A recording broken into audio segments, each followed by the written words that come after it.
This video segment is a small part of what the market guys offer through their educational products and services. If you are interested in any of our trade alert services, or you would like more information about our one-on-one mentoring program, simply contact us at info@themarketguys.com. Well, good evening, everyone. This is AJ Monty, Chief Market Strategist with the Market Guys. And it is right at the top of the hour, 8 p.m. Eastern Time, which is the time we begin these open house sessions. We do this once a month. If you're brand new to the Market Guys webinar series, then welcome. I see some familiar names there as well. Let me see, Craig, welcome. Don, welcome back. We have, Paul, I see you almost every month. Rick, we see Sean, Sue, and Vlad, welcome. All right, and Nathan, of course, Nathan. We have lots of familiar names and faces there. And what I do, again, I'm just kind of outlining this for the people that are joining us for the first time. What I do is more or less review the general markets and talk a little bit about what I talked about on the weekly market report, because I put that out I record it every Friday right after the close. And then Ken in our back office posts it to go out at 6 a.m. every Saturday morning. So that way it gives everyone a chance to review that over the weekend, get their ideas for the week to come, and with regard to trading strategies. We talk about risk management, and we just have a good time analyzing the charts. Now, again, this is the Dow Jones Industrial Average ETF. It's known as the Diamonds. And I have my lines on the chart from last Friday's recording. And it's just absolutely amazing. Here we are. It's Monday right here. And I said that we would most likely continue on this line of bouncing off of the support level down here, and that's exactly what's happened. Now, I would have been a lot happier if we didn't gap up today, because there's some gap rules that everyone should learn about, and our regular followers know the gap rules. Is an 80-20 rule, and I continue to repeat this over and over again because it's just so reliable, that when a gap forms, there's an 80% chance that the gap will fill. That's a given. That's the first part of a gap strategy if you're looking to trade it. So in other words, if we gap up today, like we did, there's an 80% chance that the stock could pull back to fill the gap. Now, does that mean that's going to happen tomorrow? No. There's no set time when that will happen. There's just an 80% chance that it will happen. Now, here's the other part of the gap strategy. Once a gap fills, there's an 80% chance that the price will reverse from that gap fill point. So if we look back here, let me zoom in just a little bit more so you can see this, because it's really fascinating. If you look back here, there is a gap, and I'm going to erase this line because I don't want this to stick for next week's report. Here, you can see the high on that day is 253.7. The low on the very next day is 254.07. So there's a gap between the low from this day and the high from this day. So if I drew a line horizontally from the beginning of the opening of the gap, you'll see that last Thursday when we had this doji right here, you see that? It filled the gap perfectly to the penny. Isn't that amazing? To the penny. And then what happened? Part two of the gap rule kicked in. 80% of the time after a gap fills, what happens? It reverses. So that's exactly what's happening right there. Now notice, let me erase this because I got to make sure I keep the charts clean for next Friday when I record. Notice there's another gap down here, isn't that? It's an open gap. Now, there's a chance Again, not this week, I don't think, and maybe not next week, but there is a chance that the market will eventually pull back to that point to fill that gap. And if you look back, you'll see that even here, the market gap down right here. It filled the gap here, and then what happened after it filled the gap? It reversed, went down. So what happens is if this gap were to fill, this creates a new buying opportunity for those who are waiting for that to fill. So what I usually do is if I see a gap down there, I will put a price alert to notify me when the gap is filling, and then I wait with patience. I don't just buy as soon as the gap fills. I wait for the gap to fill, knowing there's an 80% chance that it'll reverse and go the other way. And then I wait for the pivot point to form, at which time I will then take a long position, again, looking for supporting evidence or confirmation that the buyers are coming in. So that's how you trade the gaps. Now, let's erase this and talk about the same exact strategy, but with the most recent gap here. All right, so I'm going to draw a horizontal line from Friday's high. And again, you'll see today's low did not come down to meet Friday's high. So this is called an open gap. If the stock pulls back to this point, this gap fill level that I've drawn, we call that a gap fill support. Chances are, again, the price will reverse from that point. So that horizontal line will most likely act as support. And so if the stock looks like it's bouncing off of there, I will get in on a bullish signal, maybe a hammer or a doji or possibly a bullish engulfing pattern maybe, or a harami. These are all bullish candles. Then I will buy on that buy signal. I'll look for maybe some indications from the oscillators that momentum is going up. And then what I do is I put my stop just below the gap fill point. Because if it doesn't bounce, well, there's only other alternative to that. It's going to go. That's a failed gap reversal. That's what that's called. So if it fails to bounce after the gap fills, that's a failure that you don't want to mess around with, because that could cost you a lot of money if you hold on to the long position and don't allow yourself to get stopped out. So what I did is the week before last, I said, excuse me, I said that we would pull back early in the week and rally towards the end of the week. We pulled back more significantly than I expected, but I left this as a 2-week forecast here, with the end of the line being my target. And I still am going to hold on to that, even though I think maybe tomorrow we can, tomorrow could be a crazy day, because if you remember in the weekly market report, in the recording, I said, again, upon the time I was recording, I said, no, this is a crazy week, but we could see, as crazy of a week next week, meaning this week. And I still think that could happen. We opened close to 300 points higher. We closed over, 250 points higher. I would not be surprised if we open lower tomorrow. I would not be surprised at all. Again, I can't confirm that and absolutely guarantee you that that will happen. But what I do, and I'm just giving you some ideas on how to look at the markets. Right now, I have on my smartphone, I bookmarked the CNBC pre-market futures market. So right now, as I'm speaking to you, the Dow Jones Industrial Futures are down 41 points. Now, again, there's a lot of time between now and when the market opens tomorrow morning. It's going to be about 12, 13 and a half hours before the market opens. And we could actually see the market open lower and trade higher in the day. Again, these are scenarios that can come up.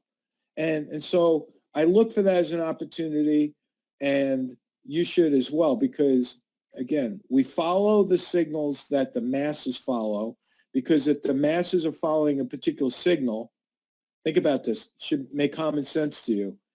If the masses are following a signal and the masses react to that signal simultaneously, chances are the masses and the amount of money that the masses are putting into the market will drive the market in that direction that we're seeing the signal moving into. So again, there's a very good chance we could open up lower tomorrow, maybe trade higher, but by the end of this week, I'm expecting the markets to be at the end of that line, all right? And then we'll have to reevaluate as we go along. So that's the diamonds.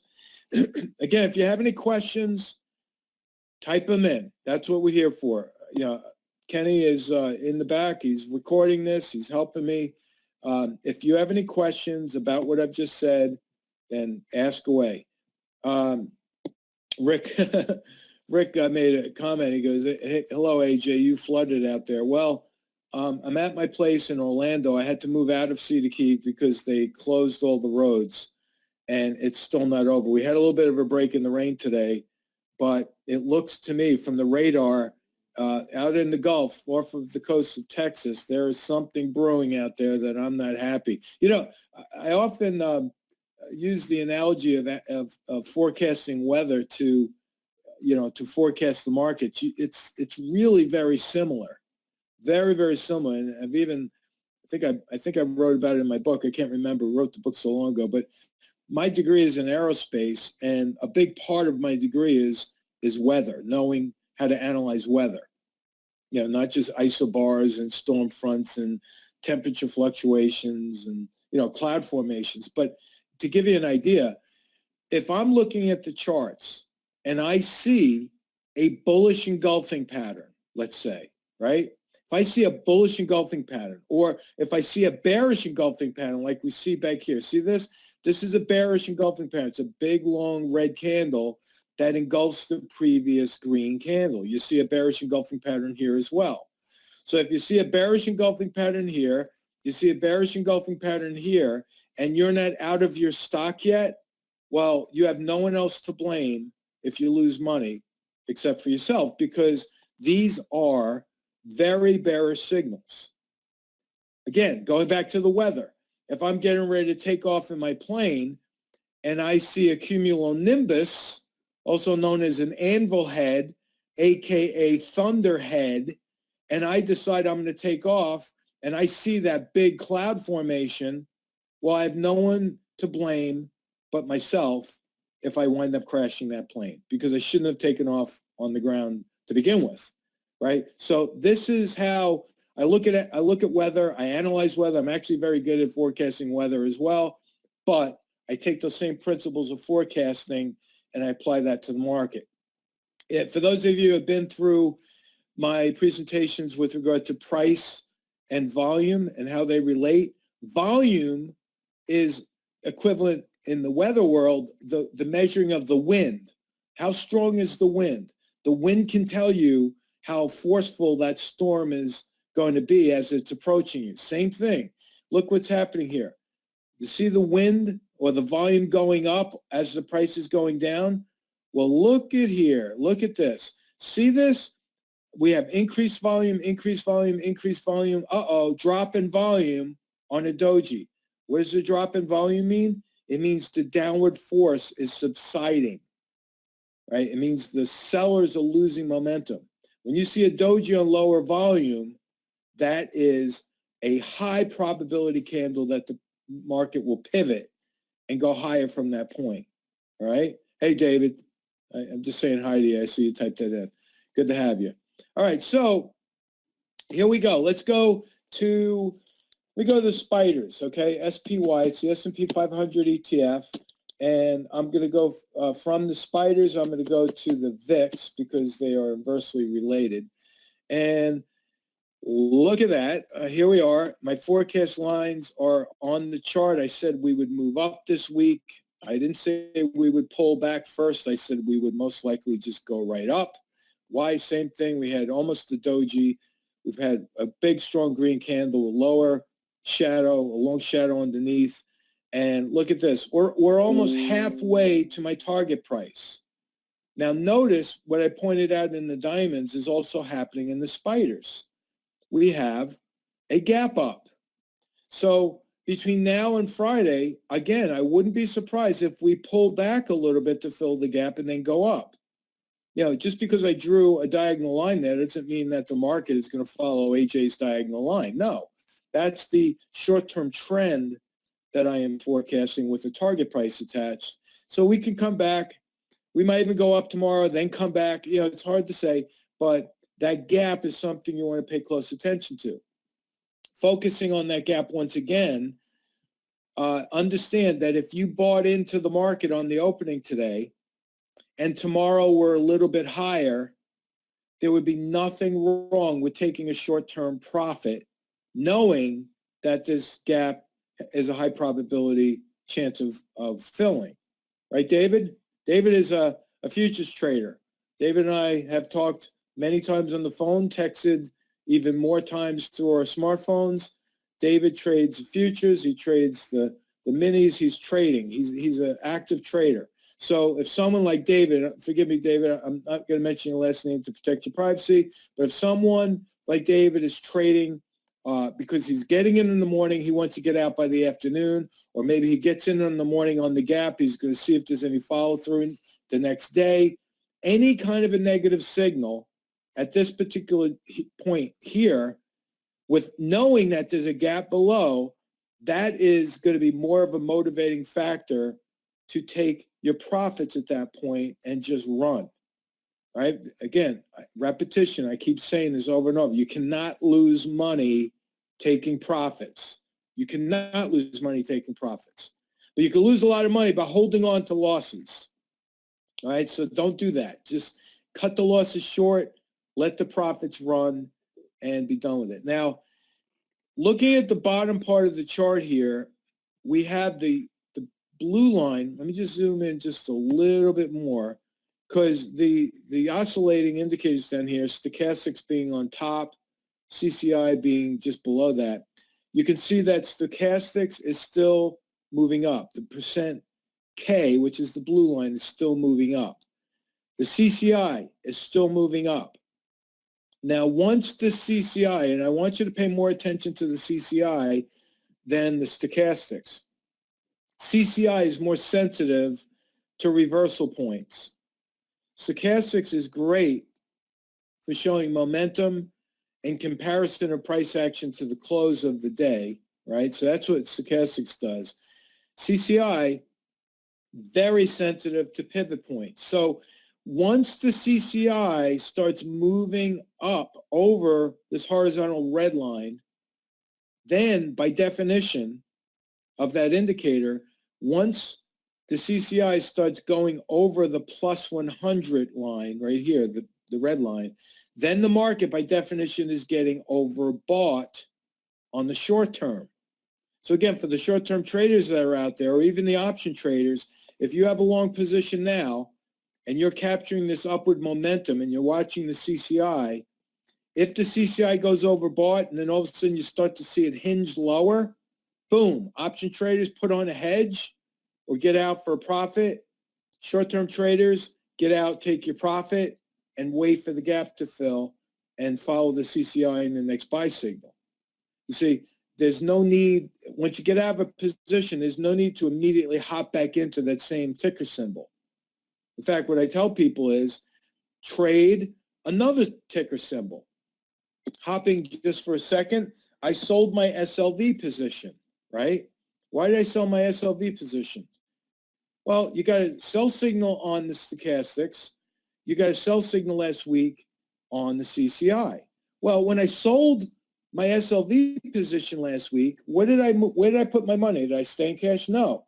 I sold out of SLV and I bought Ford, right? Why did I buy Ford? Because between SLV and Ford, I'm flip-flopping back and forth. I love doing that because a lot of times silver and Ford go not all the times opposite, but as you just saw, SLV is giving me a sell signal. Ford is giving me a buy signal today. You see right here, CCI is crossing over the minus 100. So I bought Ford. When do you think I'm going to get out on Ford? Well, I have a price alert up here at 1049, but I will tell you, if I see the stock moving to fill that gap right there, and then I start to see the volume dropping, I'm not going to try to wait for it to get all the way up to my $10.50 mark. I'll be taking my profits down here at 10.15, 10.20, and I'll be very happy to buy it, at 8.80 like I did last week. Bought it right down here at 8.80, and I'll be very happy to sell it up here at 10.15 or whatever. I'll be very happy to sell it up there. So again, I'm just kind of playing this out for you over and over. If I am buying forward and my exit is here, and I know that there's an 80% chance that that gap will fill, what's the second part of the gap fill rule? Well, there's an 80% chance that the price will drop from that gap fill point, at which time I will get out, move to cash, and then by then, guess what? Maybe silver will be giving me a buy signal at that point because that has a gap below the market down here. You see? And even as gaps down here as far as, 10.30, 10.40, there's still open gaps on SLV. I'm sorry, 14.20, 14.30 down here. All right, so that's what I look at. Again, SPY still moved up, could pull back a little bit before it goes higher, but I still think good things are going to happen for the rest of this week with the target at the end of that. Now, remember what I said, VIX, VIX, inversely related to the S&P. What did I say last week? I said the VIX would drop. Again, this is pretty clear. I said we would drop on the VIX this week. We're already halfway through with a minor gap on the VIX. So again, I'm paying very close attention to those gaps. I still think that the VIX could wind up down here before it bounces. If it's inversely related and it starts bouncing off of support, that's going to be very bearish for the general markets, particularly the S&P. All right. Finally, Qs. The Qs had a wild week last week, and it started this week even being a little bit more crazy. Last week, notice down the CCI. Oh, let me get that magnified more. Hold on. What did I say last week? This is my forecast line. I said there's a good chance that the CCI would continue higher, which is bullish. And look at that. The forecast line on the CCI is working out perfectly. CCI is still, first trading day of this week, CCI is still going up.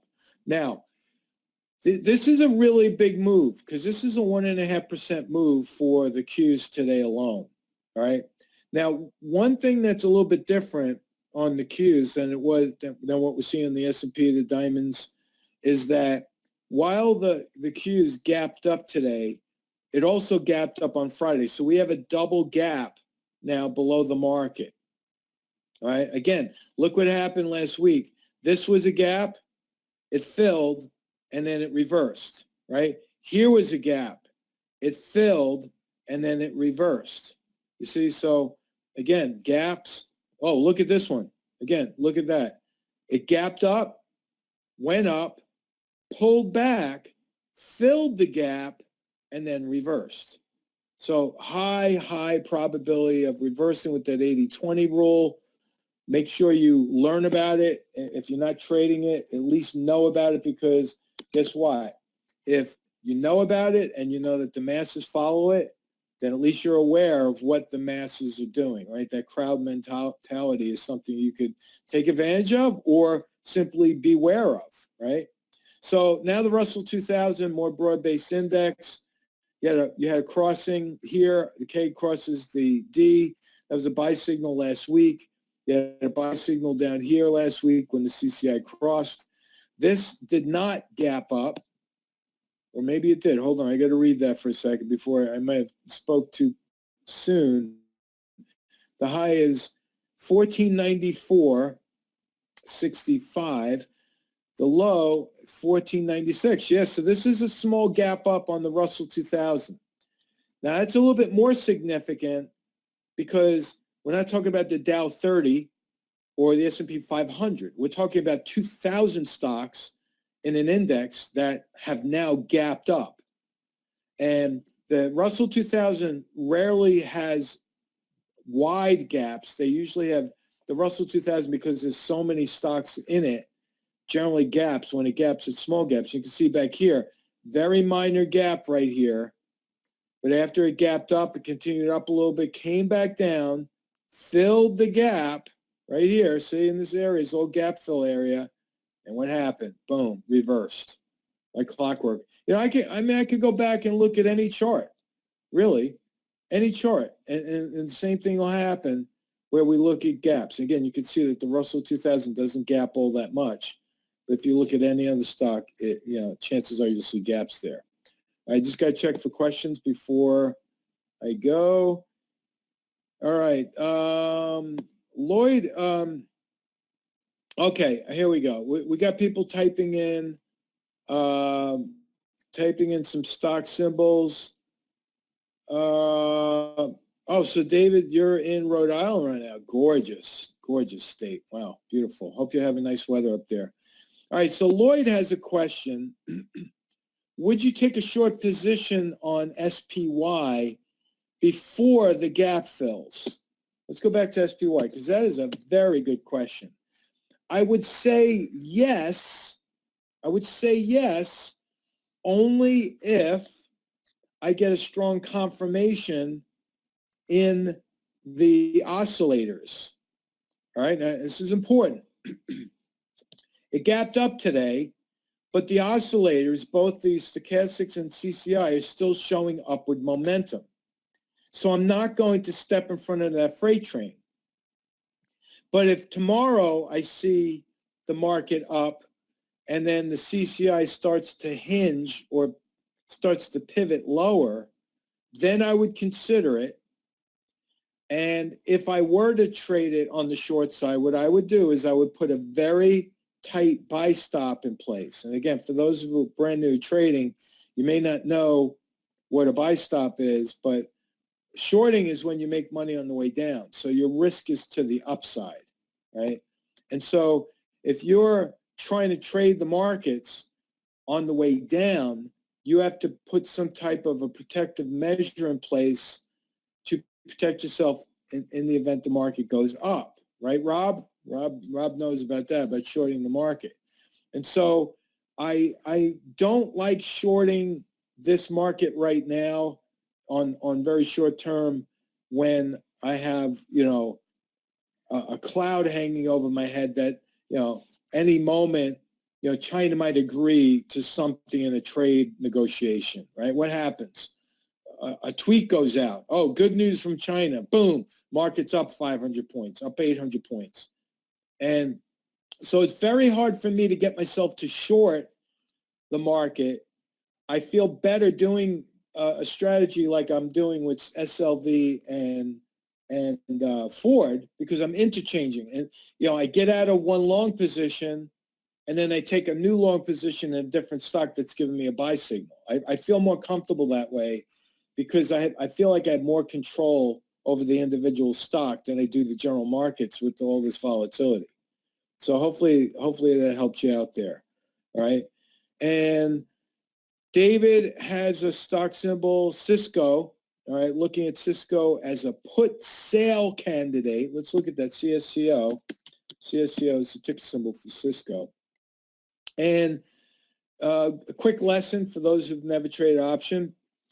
When you sell a put, you're basically obligating yourself to buy the stock. So in other words, someone is paying you to buy the stock, and in this case, pay you for the obligation to buy it. So if it's trading 48.5 and you are obligating yourself to buy it at 45, like David did, I would go along with that, okay? And hold on, let me just see. Somebody just sent me a text. Okay, that's it.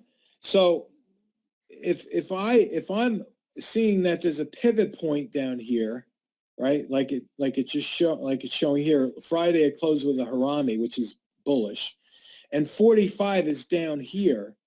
David is basically looking to sell a 45 put, and he's going to get paid money to do that. He's looking to go out and obligate himself for about 60 days. David, I would absolutely go along with that. Because remember what I said before, there's a gap above the market, and then there's another gap above the market up here, right? So these gaps are going to act as a price magnet, right? Remember I said 80% chance that the gap will fill. Now, what you have to look at when I see the stock pivoting, my eye always goes to the left of the chart, and you'll notice there's a gap back here. It's hard to see, but it's a very small gap. Look, what's happened Friday, actually Thursday, Friday, and today is the price action has dropped to this gap fill point. Remember what I said, 80% of the time after a gap fills, there's a chance it's going to reverse. So that's supporting David's bullish strategy, right? So let's go down the line. Remember, we have the gaps above the market. We have a gap fill. That's bullish. We have the stochastics today are crossing with a buy signal after it was oversold. That's bullish. The CCI is turning up from an oversold condition and just about to give a buy signal. David, I would guess that the buy signals can come on CCI tomorrow. We also have a wide divergence from the 20-period moving average. What does that mean? That's called the rubber band effect. I'm always looking at the left-hand side of the chart before I actually pull the trigger on a trade. So looking at the characteristics of this particular stock, you'll notice that if I were to measure this distance with some kind of a measuring device and compare that to previous times when the stock pulled that far away from the moving average, and you can even see back here it pulled far away from the moving average, there's a tendency for it to snap back. Now, with that said, if I took a long position and I was David and I got paid to take a long position, I would probably be looking to buy back my put and take the profits anywhere near this 20-period moving average. So that would mean if the stock is trading 48.5 and it gets up to 53 to 53.5, I'm out. I'm done. Why is that? Because the 20-period moving average, once a stock breaks down below or breaks out below that moving average, the moving average becomes resistance. So I'll race these lines and show you exactly what I'm talking about here. And I know I'm spending a lot of time on this, but this is trading, folks. This is exactly how you do it. You follow the signals, you remove your emotion, you get out, you get in on a signal, you get out on a signal. So if the stock moves up and moves up to that moving average, it's already filled this gap, and I know that that moving average will most likely act as resistance and probably turn down. My eyes are going to be down here. I'm going to be watching volume, and I'm going to be taking profits. Most likely, there's going to be a weakening of this upward snapback when the stock starts getting to that moving average. So good luck to you with that, David. And Ron has another question about, right after David typed his in, Ron was asking about Cisco as well. And his question is, what is a good entry point? Ron, I would say now. I would say now, or if you want to wait to see if there's a green candle tomorrow. But the reason I wouldn't wait too long is because stochastics is crossing today with the buy signal and any kind of an uptick. And I'm talking even if there's an uptick on the opening on Cisco, the CCI is going to cross over the green line. You see right there? This is the green line down here is minus 100. This black line is the zero line, and the red line, let me scrunch this a bit so you can see what I'm talking about. And the red line is overbought, or the plus 100. So if it crosses over the minus 100, that's a buy signal. I think it's going to do that tomorrow. So if I'm trading Cisco, I'm not going to take a position in it with you because I already have positions. But if I were trading Cisco, I wouldn't even wait. I would just get in on it on the opening and then monitor the risk. Because why? Because risk management is the most important thing you could do, right? So if I erase all lines and get my chart back to where I could see clear support level, where is that support level going to be, right? Why didn't my lines erase? There we go. So where is my support level going to be? Well, I could look at a weekly chart and find it, or I can go to a daily chart. Support is most likely going to be from the low from last week right here. So if I'm buying this stock at 48.5, I'm going to be putting my stop somewhere below that support level, right around 45.5. So I'm giving myself a $3 risk per share on that one. And you can notice that with Cisco on the weekly chart, technically it's still in an upward trend. If I take this low, connect it to this low, and project out, right, where is that bringing me? It's bringing me to last week's low. So this trend line kind of intersects or at least coordinates with the support level that I've just drawn. Right now, if I go back to the daily chart, I'll just make it a little bit clearer to see exactly where that is. So this this current trend line is also going to act as support as well as the low here. So you got a lot going for Cisco right now. I'll tell you, between Ron and David, they're really tempting me to jump in there tomorrow morning with them. That's a good one. And I tell you, I'm very, very close to even putting in a trade recommendation on that one, thanks to you guys. But yeah, good luck with that one. Make sure you put your stop in place. Now, Philip is looking at Macys, ticker symbol M, right? And again, I don't know if any of you are really seeing the questions or comments that are coming in, so I'll just repeat that in case you don't. Philip is saying, thinking of purchasing shares for the $1.51 dividend, which is covered by the annual earnings. Now, let me give you a little lesson on dividends, all right? Philip, if you buy the stock just for the dividend, when the dividend is paid out, the stock will most likely drop by $1.51.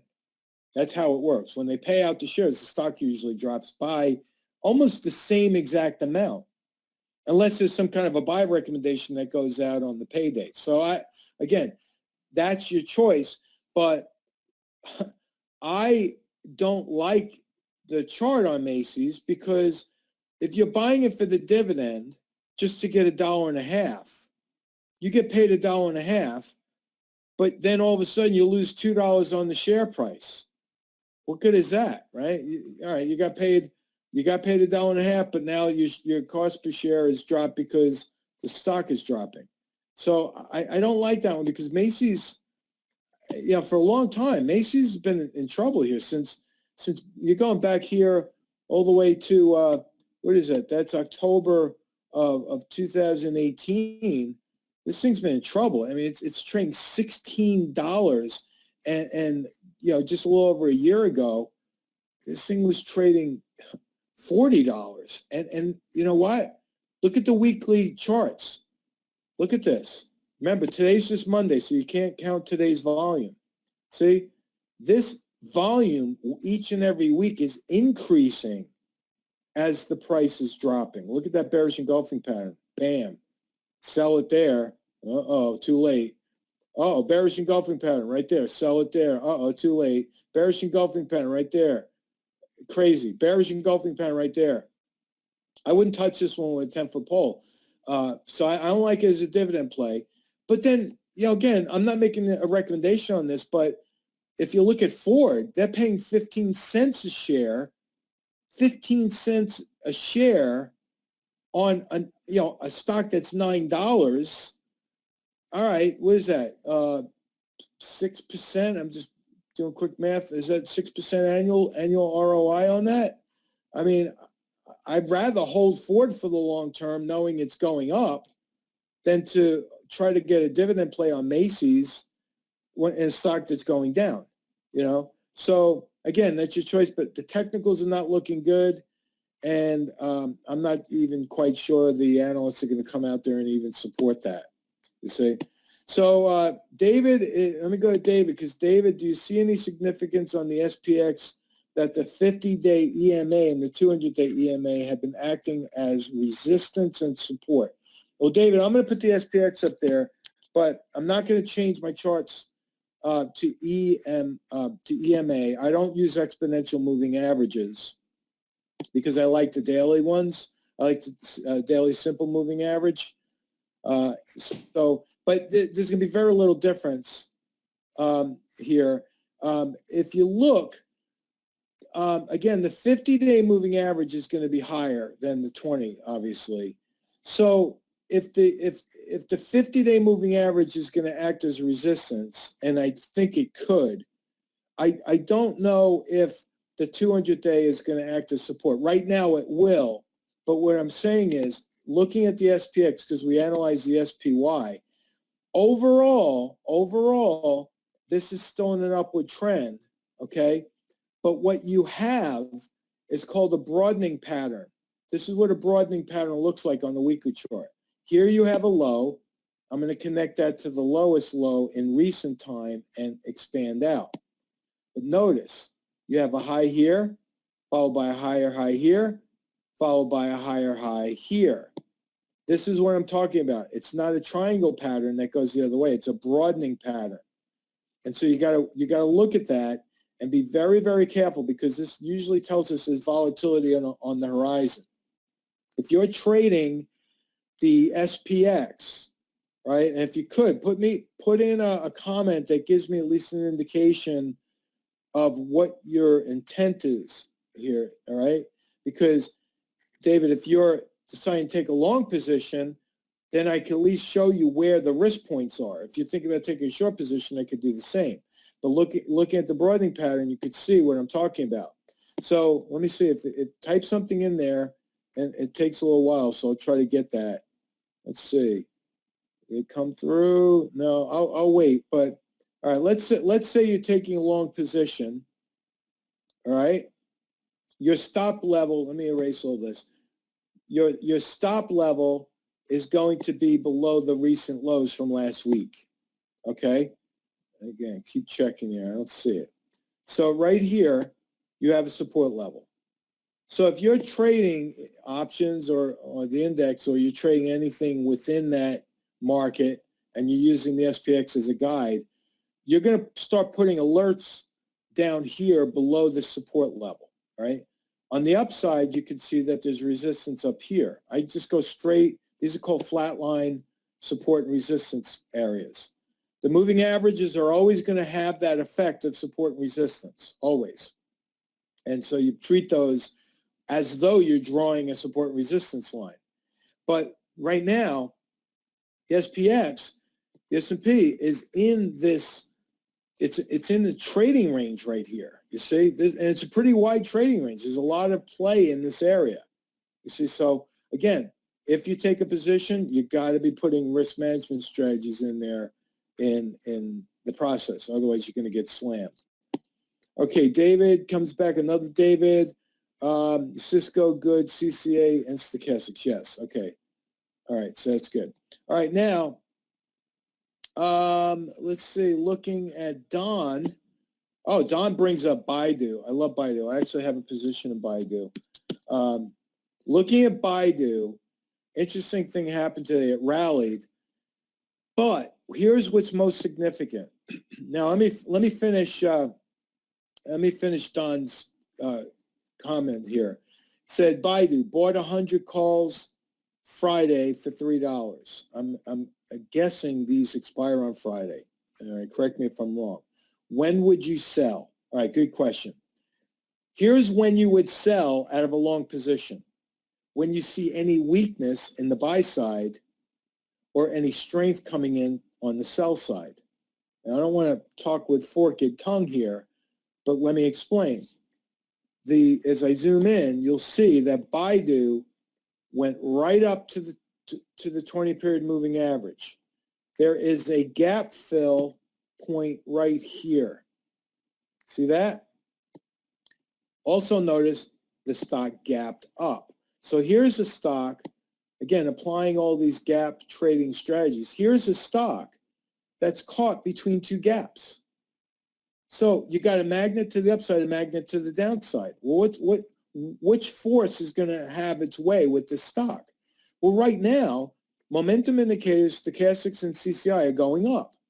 So you're sticking with the long position. If you bought the calls today, you're sticking with the long position.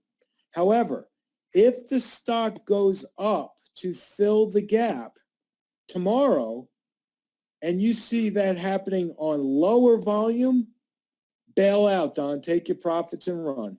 Because if it fills the gap, 80% chance it's going to reverse and come the other way.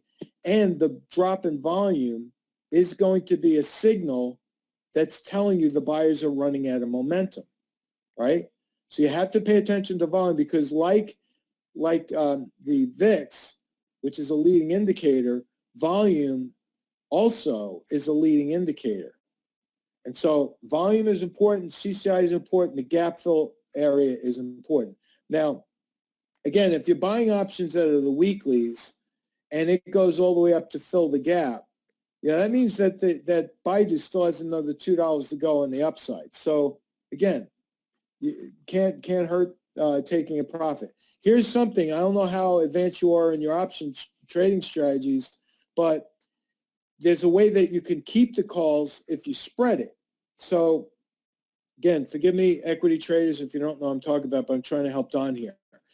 If you bought the calls, I don't know what strike price you bought, but if you bought in the money calls and it looks like it's starting to weaken, what you could do then is sell slightly in the money calls at the point. If it's trading up here around 106, you might sell a slightly in the money call to take in a credit to lower your cost basis while still allowing you to make money on the way up. All right, I went too far. I crossed the line. I mean, I'm in the world of complication.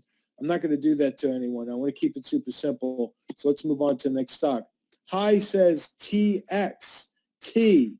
Bought it at 42. Let's take a look at TXT. This one is Textron Inc. Bought it at 42. Oh, bought it at 44. Excuse me. It's trading 45.20. Let's analyze it, right? Let's go right down the line.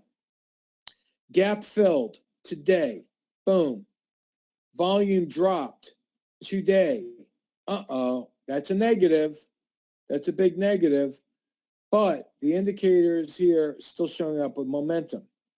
Volume is one of the only forgotten leading indicators. So today's volume is not a positive. It's not a positive signal. So here's what I would do.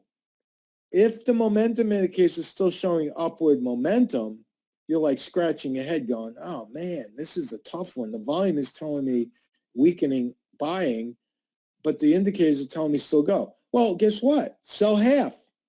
You could sell half. Sell half the position at 45.20 or higher if it opens higher. Keep the other half, but put a stop loss order on the other half. All right? Think about that. I'm going to repeat that. Sell half, protect the rest. That's another way of saying it. So where would I protect myself? Well, the gap fill point is going to be the high from Friday, which is what? The high is 44.46. So put a stop on the rest for 44.30, right? That way, if you get stopped out, you're still going to take a profit on the other half.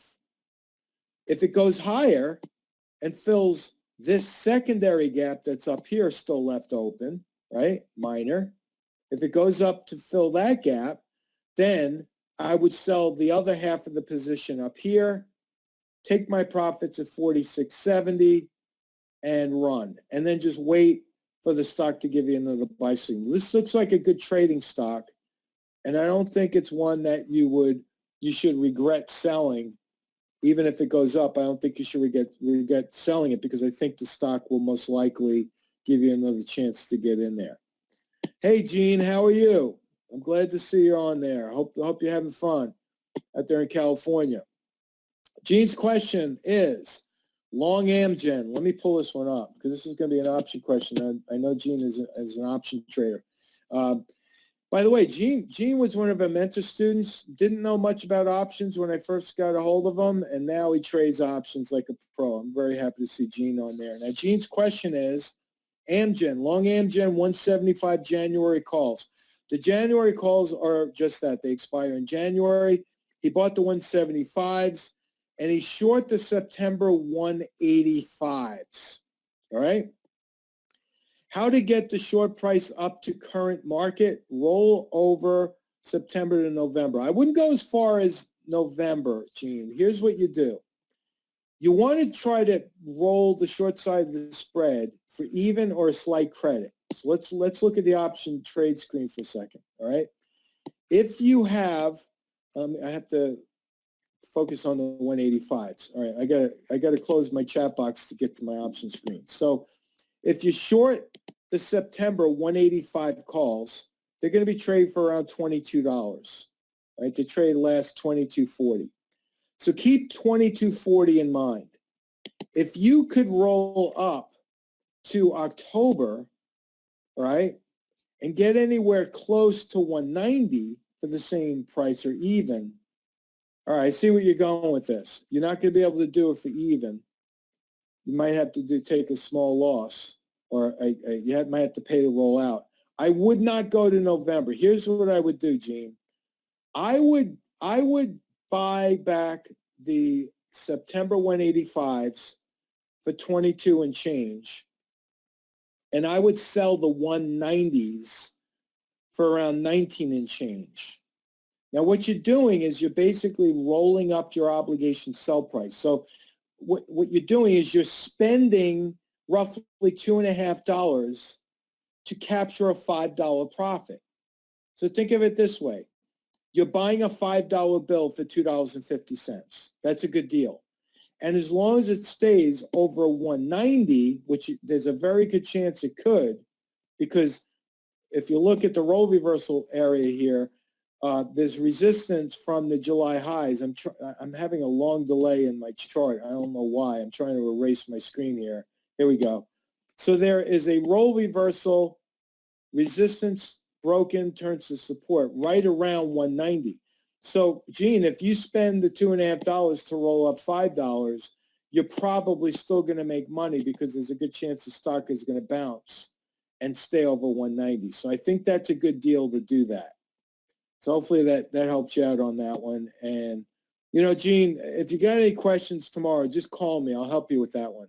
You're a former mentor student, so kind of all in the family there. So give me a call if you have a question on that. All right, so Eric has a question. Eric is also a former mentor student, trading options.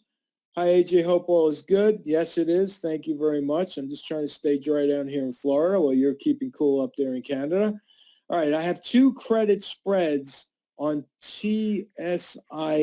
Let's look at this. Let's look at TSIA. All right, TSIA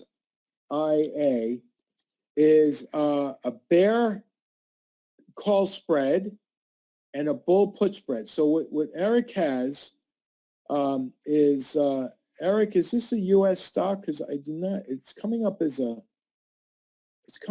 symbol, but my chart's not coming up. Interesting. Huh.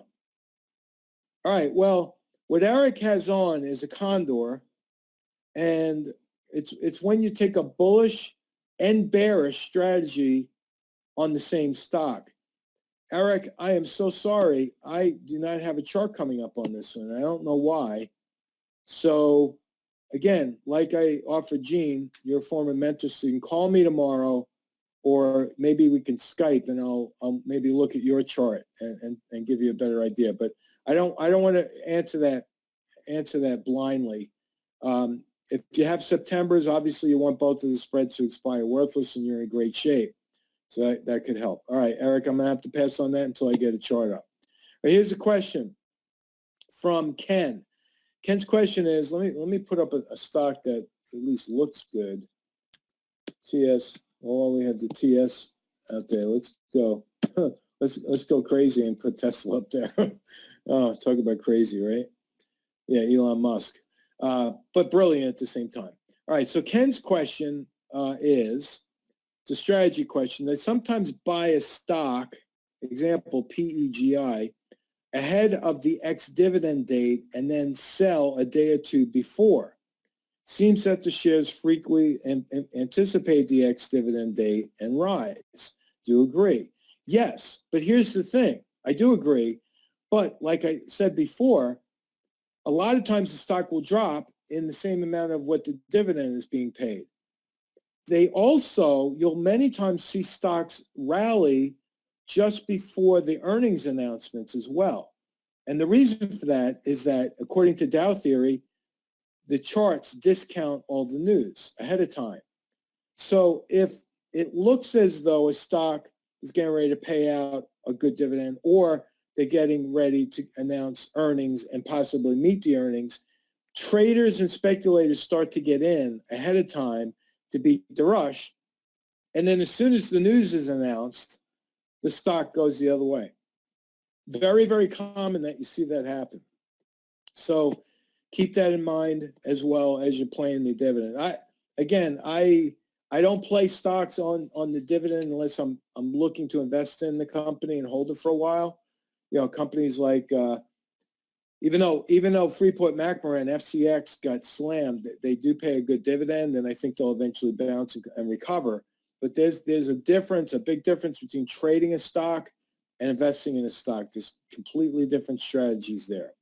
All right, so we have a lot of Davids on tonight, but let's see, David again. How about CBS? Let's take a look at CBS. And CBS, right there, CBS Corp. What is a good, oh wait, where did that go? I think I typed over your question there. It scrolled, hold on. How about CBS? All right, is it too early for the same approach, say a 40 strike? No, CBS looks very bullish right here. And in fact, unlike the other stock you gave me, and Cisco, this is about to cross on stochastics where the buy signal already came on stochastics. Now follow me here. I'm going to just go quickly down the line, and I may have time for one more stock. Stock is going down. The volume is now starting to go down, with the exception of today, which had a little bit of a blip of volume. But on Friday, the volume dropped, giving us a slight window of opportunity that the sellers may be dropping down on this momentum down here, right? Small little spinning top, usually found at pivot points, is bullish. Here is a gap above the market. That's bullish. We have a wide divergence from the moving average. That's bullish. We have stochastics oversold, getting ready to cross. That's bullish. CCI oversold, moving up, getting ready to cross. That's bullish. And Friday was a two-day candle pattern called a harami, aka pregnant candle. That's what it translates from Japanese to English. Pregnant candle, little baby, big mama candle here. And that's bullish. So with the exception of a bigger drop in volume today, all signs are bullish from what I can see. So if you're selling the $40 strike price, you're obligating yourself to buy it $4.22 lower than where it's trading. I would be okay with that, because even if it drops, David, right, look at the weekly chart, I wouldn't be at all disappointed to buy the stock on the 3-year lows right around 40, right? Actually, you're buying it below the, if it would have dropped below 40, you'd be buying it below the 3-year lows. So I see nothing wrong with that strategy. That's a very good strategy, and I would absolutely support that idea. Okay. Ken, I got your question. Don, yes, 100 strike price, and yes, Friday. And let's try to get another question. Oh, Mike, let me get to Mike. Baidu after hours jumped to 113. Okay, thank you for that, Mike. I'm not watching the after hours on that one. Earnings, huh? Wow, let's take a look at Baidu for a second. I'm long Baidu. I probably should have been paying attention to that. Let's see if the after hours market. So you could flip to the intraday chart and see. Oh yeah, look at that. After hours went from 104 up to 113. Again, be careful. That doesn't mean it's going to open up at 113. So yeah, that's good for anyone along Baidu. I got to go to Philip because Boeing is another position. I have a long position in Boeing. Let's take a look, and then I'll pull up the chart first for Philip, and then I'm going to go to the daily chart on Boeing. Boeing is obviously had some trouble. I have a gap fill point way up here. Let me erase some of these lines. I'm still bullish on Boeing. Our option traders have a position in Boeing. And Philip's question is, thinking of purchasing some shares for the dividend. All right, you could do that too, but that's a pretty expensive investment, $333 a share just for the dividend. What you could do, if you're not already doing it, is create your own dividend, right? Create your own dividend. If you sell a put or a put spread, you will probably get paid more in collecting the premium than you would getting paid the dividend, right? So think about that one. Selling a put spread in particular, you get paid to buy or obligate yourself to buy the stock at a lower price. That's exactly what David is doing with the stocks that he mentioned, with Cisco and also with, what was the other one? CBS, all right? So that is a good strategy you might want to look into. I think it's a safer strategy than buying an expensive stock just to get paid the dividend when you could get paid cash to sell a put and not even have to hold it that long, all right? So look at that. Exactly an hour. We're at the 9 o'clock mark. I hope you really had a good time. Let me just tell you a couple things before I hang up with you all. My partner, Bill Shanley, and I were going back and forth today. We are putting the final touches on our technical analysis class that will be available online. And we're shooting for a time frame towards the end of September. So we have about 5 weeks before we're ready to release that. That's number one. Number two, I'm waiting for one more person to lock in her start time for mentoring. She has not gotten back to me yet. I'm not going to mention any names, but if she does not get back to me pretty soon, I'm going to have one open spot in the mentoring starting the first week of September.